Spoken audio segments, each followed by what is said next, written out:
હશે વિદ્યુતભારનું સતત વિતરણ। અત્યાર સુધીની ચર્ચામાં આપણે વિદ્યુતભારોને અલગ અલગ બિંદુ પર ગોઠવ્યા હતા, Q1, Q2, Q3, Q4 એવી રીતના, બરાબર। એ જે વિતરણ હોય એને વિદ્યુતભારનું અસતત વિતરણ કહેવાય, કારણ કે વિદ્યુતભારો અલગ અલગ એટલે કે છૂટા છૂટા ગોઠવાયેલા છે, પણ દરેક કેસમાં વિદ્યુતભાર એકના અલગ અલગ છૂટો ગોઠવાઈ શકે નહીં। કેમ? માની લો કે કોઈ સુવાહક છે, આ સુવાહકની હું વાત કરું છું। હવે સુવાહક કોનો બનેલો છે પરમાણુ? તો એ સુવાહકમાં હજારો સંખ્યાના પરમાણુ આવેલા છે। તો એ સુવાહકની સપાટી પર હજારો સંખ્યાના પરમાણુ હોય અને પરમાણુમાં પણ હજારો સંખ્યામાં ઇલેક્ટ્રોન હોઈ શકે। ક્લિયર? કોઈ પરમાણુ હોય, ધારો કે માની લો કે સિલ્વર અથવા તો કોઈ એલ્યુમિનિયમ અથવા તો ઝિંક લો અથવા કોઈ મર્ક્યુરી લો, એ કોઈ પણ બી પરમાણુ લઈશું એમાં ઓછામાં ઓછા 20, 25, 30, 35 તો ઇલેક્ટ્રોન હોવાના છે, બરાબર। તો આ એક પરમાણુમાં મેં 50 ઇલેક્ટ્રોન મોકલું, એમાં બીજા પરમાણુમાં કેટલા ઇલેક્ટ્રોન હશે?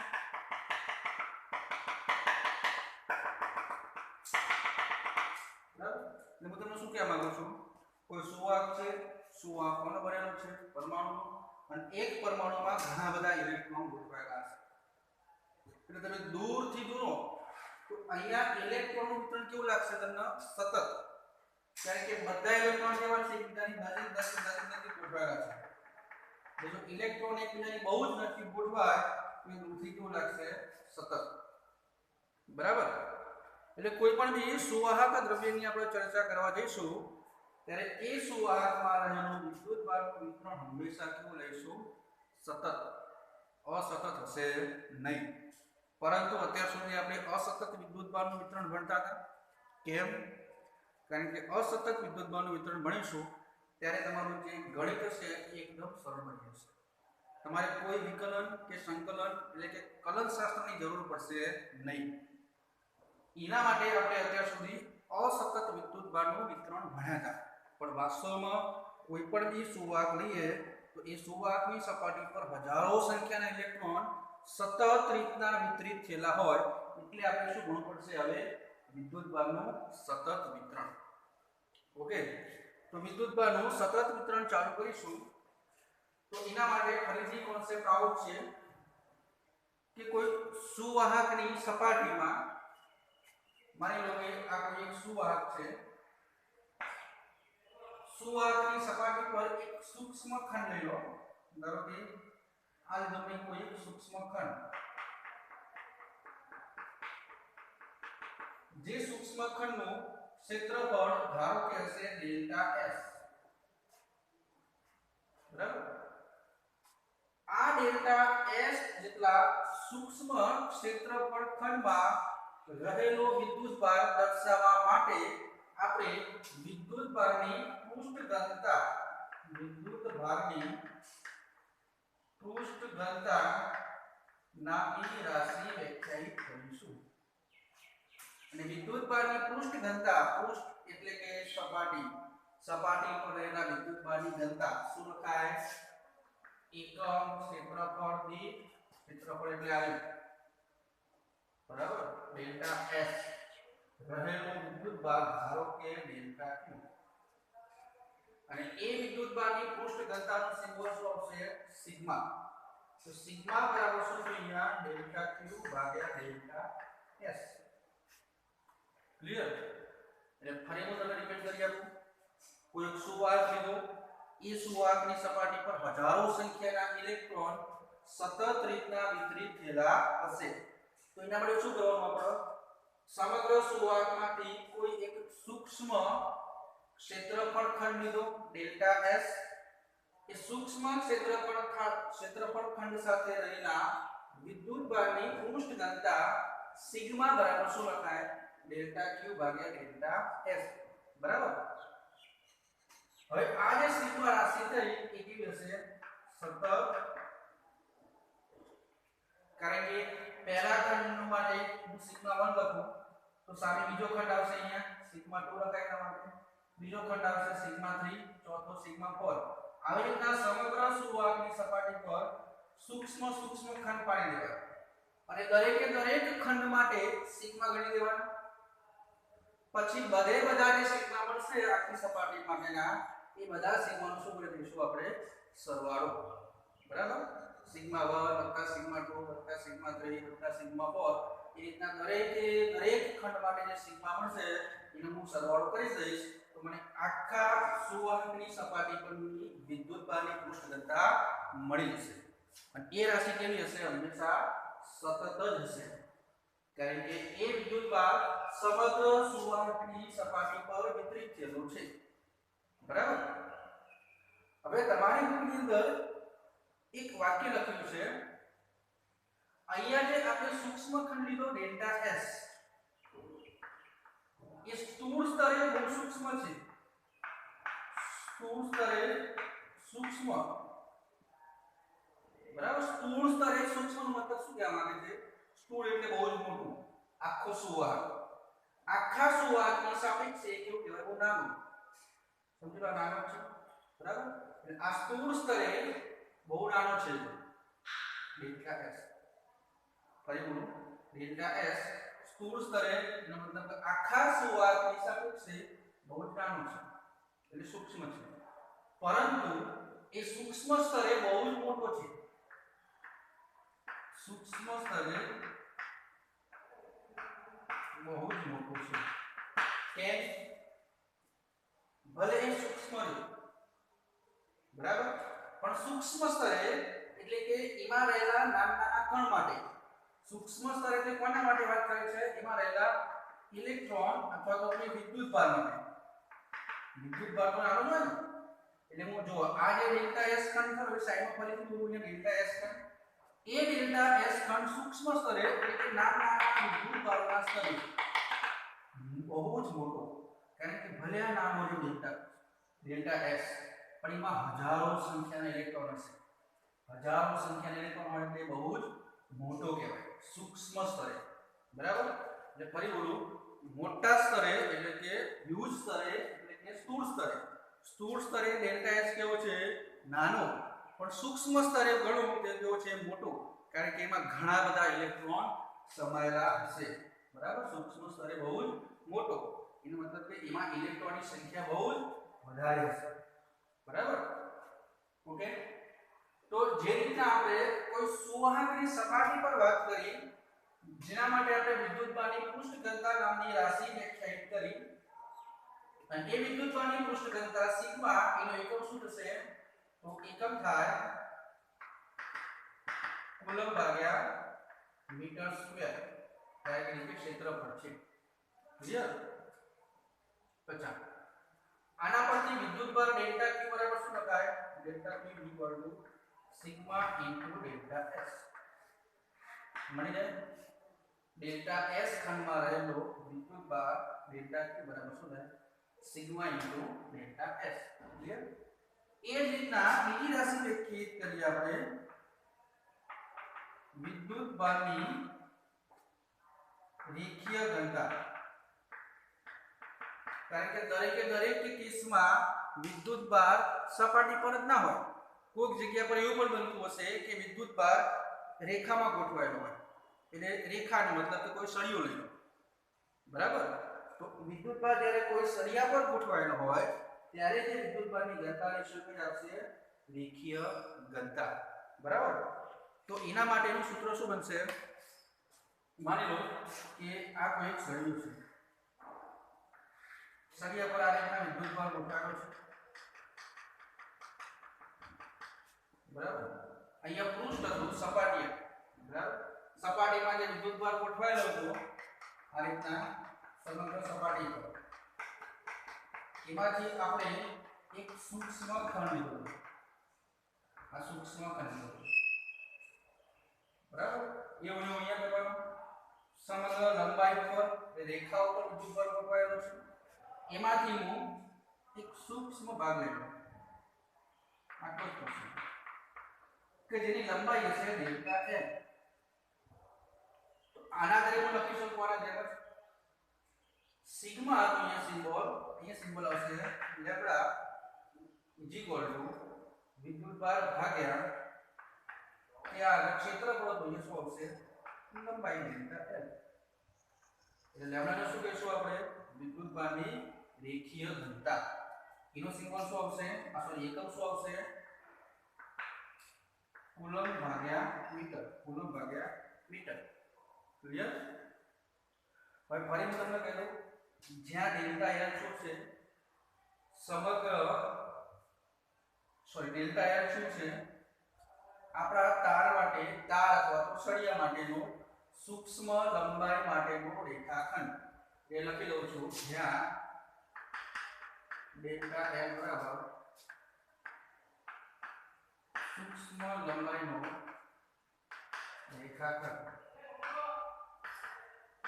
બરાબર રેખાનો ખંડ આખી રેખા હતી થોડો ખંડ અહીંયા શું હતું પૃષ્ઠખંડ હતું અહીંયા મેં લખ્યું છે કે આના શું કહીશું આપણે પૃષ્ઠખંડ ડેલ્ટા એસ ને કારણ કે આખું પૃષ્ઠ હતું એમાંથી એક નાનો ખંડ લીધો એટલે ડેલ્ટા એસ નો શું કહીશું આપણે પૃષ્ઠખંડ ડેલ્ટા એલ નો શું કહીશું લંબાઈ અથવા રેખા માટેનો ખંડ એટલે એનું શું કહેવાય રેખાખંડ ક્લિયર હવે ફરી તમને સમજાય તો એવી રીતના જે રીતના ડેલ્ટા એસ સ્થૂળ સ્તરે સૂક્ષ્મ છે તો એ રીતના ડેલ્ટા એલ પણ બી સ્થૂળ સ્તરે સૂક્ષ્મ છે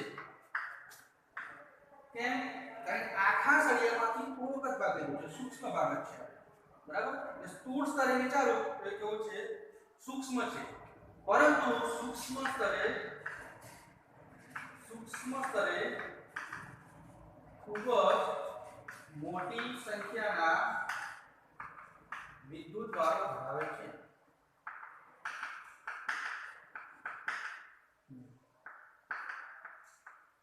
એટલે ભલે કે આ ખંડ સૂક્ષ્મ હોય ડેલ્ટા એલ પણ એમાં બહુ જ મોટી સંખ્યાના વિદ્યુતભારો એટલે કે ઇલેક્ટ્રોન અને પ્રોટોન સમાયેલા હશે બરાબર એટલે બહુ મોટા સ્તરે વિચારો સૂક્ષ્મ છે પણ જો એ સૂક્ષ્મ સ્તરે હું વિચારું તો હજારો સંખ્યાના વિદ્યુતભારો એની અંદર સંકળાયેલા હશે એટલે સૂક્ષ્મ સ્તરે પાછો એ બહુ હ્યુજ છે એવું કહેવાય ઓકે અચ્છા થોડુંક હવે આગળ જઈશું ત્રીજી રાશિ વ્યાખ્યાયિત કરવા જઈ રહ્યા છીએ ખરા ત્રીજી રાશિ શું છે વિદ્યુતભારની કદ ઘનતા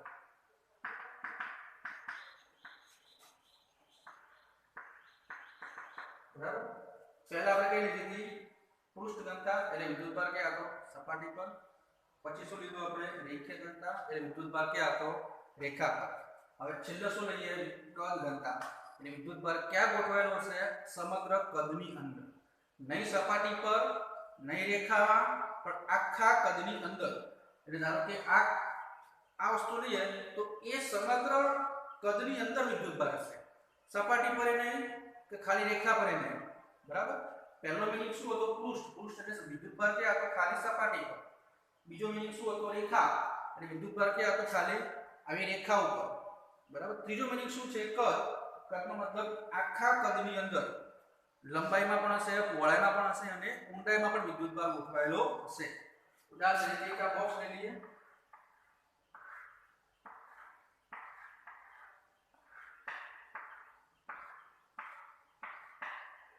બરાબર આ સમગ્ર કદની અંદર વિદ્યુતભાર ગોઠવાયેલો છે એની આપણે કદ ઘનતા વ્યાખ્યાયિત કરવાની છે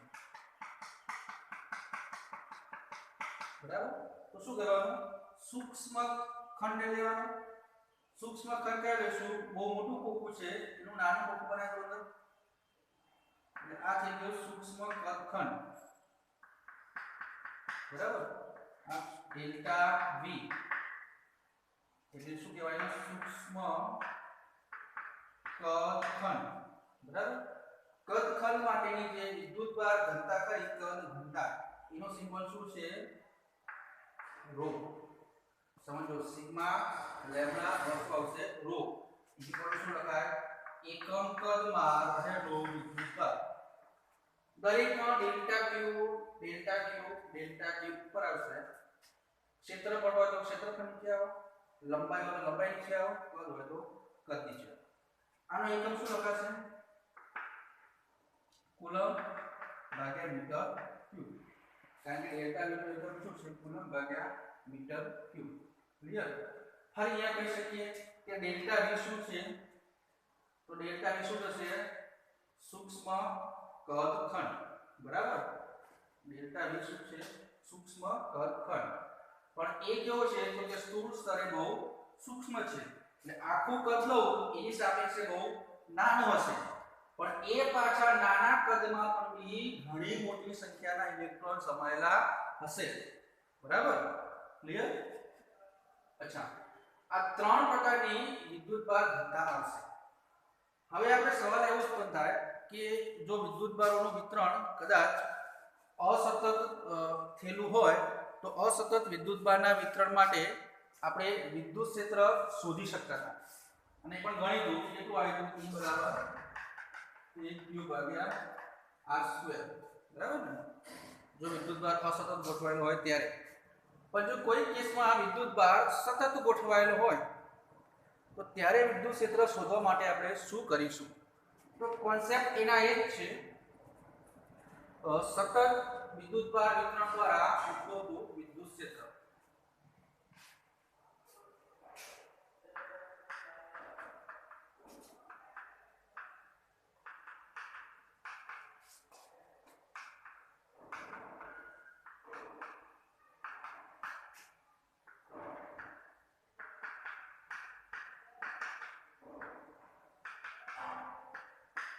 બરાબર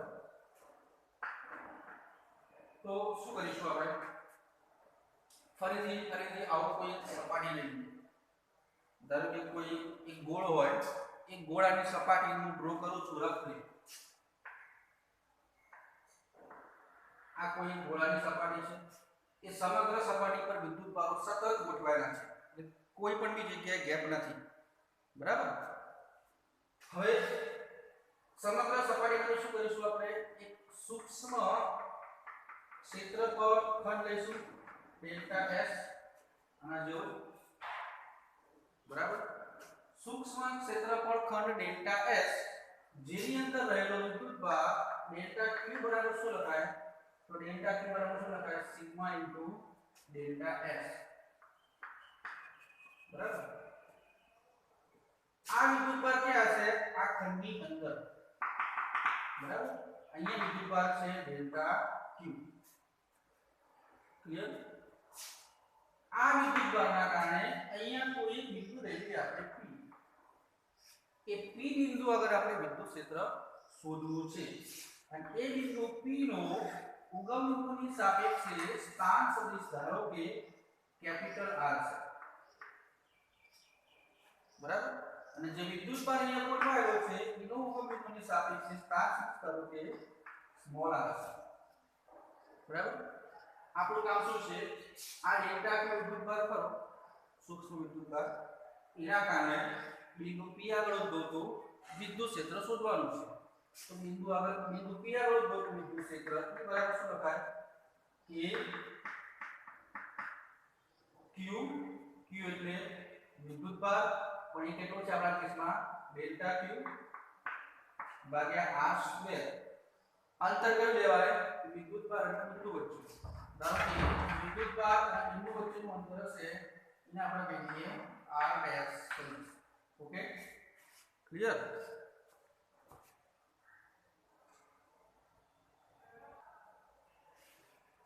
અચ્છા અંતર કયું લેવાય તો વિદ્યુતભારનો જે બિંદુ આગળ શોધતા હોય એનું એ અંતર કયું લીધું આપણે r ડેશ એના પર શું કહી દઈશું r ડેશ નો સ્ક્વેર ક્લિયર આ થઈ ગયું સિમ્પલ વિદ્યુત ક્ષેત્રની ફોર્મ્યુલા બરાબર તો વિદ્યુત ક્ષેત્ર E બરાબર શું Q ભાગ્યા r2 દિશા દર્શાવી દઈએ વિદ્યુત ક્ષેત્રની તો એ દિશા કઈ હોય વિદ્યુતભાર ધન છે તો ધન વિદ્યુતભારના કારણે Q આગળ વિદ્યુત ક્ષેત્ર દિશામાં જશે કારણ કે ધન વિદ્યુતભારના કારણે વિદ્યુત ક્ષેત્ર બહારની તરફ હોય બરાબર એટલે એ દિશા કઈ થઈ r ડેશ ની દિશા r ડેશ ની સામે થાય છે ને લખી શકું હું દિશા r ડેશ નો એકમ સદિશ જ્યાં r ડેશ કેરેટ શું થાય r સદિશ નો એકમ સદિશ ની દિશા કઈ થવાની विद्युत भार खंड थी बिंदु P तरफ विद्युत भार खंड थी बिंदु P तरफ क्लियर आ तो આપણે શું કર્યું એક જ ખંડ કે જેમાં વિદ્યુત ભાર કેટલો હતો ડેલ્ટા Q આ ડેલ્ટા Q વિદ્યુત ભારના કારણે જ વિદ્યુત ક્ષેત્ર શોધ્યું જેને આપણે ડેલ્ટા E કહીએ બરાબર પણ જો આખી સુવાહકની સપાટીના કારણે બિંદુ P આગળ શોધવાનું થાય તો શું કરવું પડશે દરેકે દરેક જે ડેલ્ટા S ખંડતા ડેલ્ટા S નું શું કરવું પડશે આપણે સરવાળો પહેલા ખંડનો વત્તા બીજાનો વત્તા ત્રીજાનો વત્તા ચોથાનો એ રીતના દરેકે દરેક સૂક્ષ્મ ખંડ પાડી દેવાના આવા એ દરેકે દરેક સૂક્ષ્મ ખંડ દ્વારા મળતા વિદ્યુત ક્ષેત્રનો સરવાળો કરી દઉં સમેશન બધા ડેલ્ટા S નો તો મને શું મળશે સમગ્ર સુવાહકની સપાટી દ્વારા મળતું વિદ્યુત ક્ષેત્ર E તો શું લખાશે બધાનો શું કરો સરવાળો એટલે 1/4 પાઈ એપ્સિલોન 0 डेल्टा Q હવે डेल्टा Q ની જગ્યાએ શું લખાય સિગ્મા * डेल्टा S લખો ચાલશે બરાબર અહીંયા પણ હું डेल्टा Q ની જગ્યાએ સિગ્મા * डेल्टा S લખી દઉં તો ચાલે બરાબર ક્લિયર તો E = શું થશે હવે તમે જુઓ 1/4 પાઈ એપ્સિલોન 0 અચળ બરાબર સિગ્મા સિગ્મા એ બિંદુએ બદલાશે એટલે કે સિગ્મા શું છે વિદ્યુત ભારની પૃષ્ઠ ઘનતા છે એટલે પહેલા ખંડમાં સિગ્મા 1 હોય બીજા ખંડમાં શું થઈ જાય સિગ્મા 2 થઈ જાય ત્રીજા ખંડમાં શું થઈ જાય સિગ્મા 4 એટલે અલગ અલગ ખંડ આગળ સિગ્મા બદલાશે એટલે સિગ્મા અચળ નથી એટલે સિગ્માના આપણે સમીકરણની અંદર રાખીશું સિગ્મા ડેલ્ટા S એ પણ અલગ અલગ ખંડ માટે અલગ અલગ હોય ભાગ્યા r ડેશ નો સ્ક્વેર r કેપ ક્લિયર अब તમારી બુકમાં લખ્યું છે કે જ્યારે આ જે ખંડ ખરા એક ખંડ બહુ નાના હોય limit delta S tends to 0 બરાબર ખંડ બહુ સૂક્ષ્મ લેશો ત્યારે આ સરવાળો સંકલનમાં પરિણમશે જે સરવાળાની જગ્યાએ આપણે શું કરી શકીશું ત્યારે સંકલન સિગ્મા ડેલ્ટા ની જગ્યાએ શું થશે હવે ds r ડેશ નો સ્ક્વેર r ડેશ છે બરાબર પણ આ તમારા બુકની બહારનું છે સમજી લો કે જ્યારે તમે ડેલ્ટા S ખંડ બહુ નાના લેશો ત્યારે સૂત્રમાં સરવાળાની જગ્યાએ શું કરી શકો તમે સંકલન આ રીતના તમે સતત વિદ્યુતભાર વિતરણ દ્વારા ઉદ્ભવતું વિદ્યુત ક્ષેત્ર આ પ્રકારની મદદથી ગણી શકશો જે બહુ ઈઝી છે ક્લિયર એટલે પહેલા આપણે શું ભણ્યા વિદ્યુતભારની પૃષ્ઠ ઘનતા જેનો સિમ્બોલ આવ્યો સિગ્મા બરાબર પછી શું ભણ્યા વિદ્યુતભારની રેખીય ઘનતા રેખાનો સિમ્બોલ આવ્યો લેમ્ડા પછી શું ભણ્યા વિદ્યુતભારની કદ ઘનતા જેનો સિમ્બોલ શું આવ્યો ρ ક્લિયર કે જ્યાં આગળ વિદ્યુતભાર કેવો ગોઠવાયેલો હશે સતત હવે તમે યાદ કરો ક્વોન્ટમીકરણનો નિયમ તમને શું કહેતો હતો કે વિદ્યુતભાર હંમેશા કેવો ગોઠવાયેલો હોય અસતત કારણ કે વિદ્યુતભારનું ક્વોન્ટમીકરણ શું કહેવાય કે દરેક વિદ્યુતભાર Q બરાબર એની પ્રમાણે હોય જે એની કિંમત 1 લઈ શકો 2 લઈ શકો 3 લઈ શકો એ રીતના એટલે આ વિદ્યુતભારનું ગોઠવણ કેવું હતું અસતત હતું અને અહીંયા વિદ્યુતભાર કેવા ગોઠવાયેલા છે સતત બરાબર એટલે વિદ્યુતભારનું ક્વોન્ટમીકરણનું પાલન અહીંયા થશે નહીં બરાબર આ કોન્સેપ્ટમાં વિદ્યુતભારના ક્વોન્ટમીકરણનું પાલન થતું નથી કારણ કે આ શું છે સતત ગોઠવણ છે આ શું કહે છે સોરી આ શું કહેતો હતો અસતત ગોઠવણ છે આ શું કહે છે સતત ગોઠવણ છે બરાબર ઓકે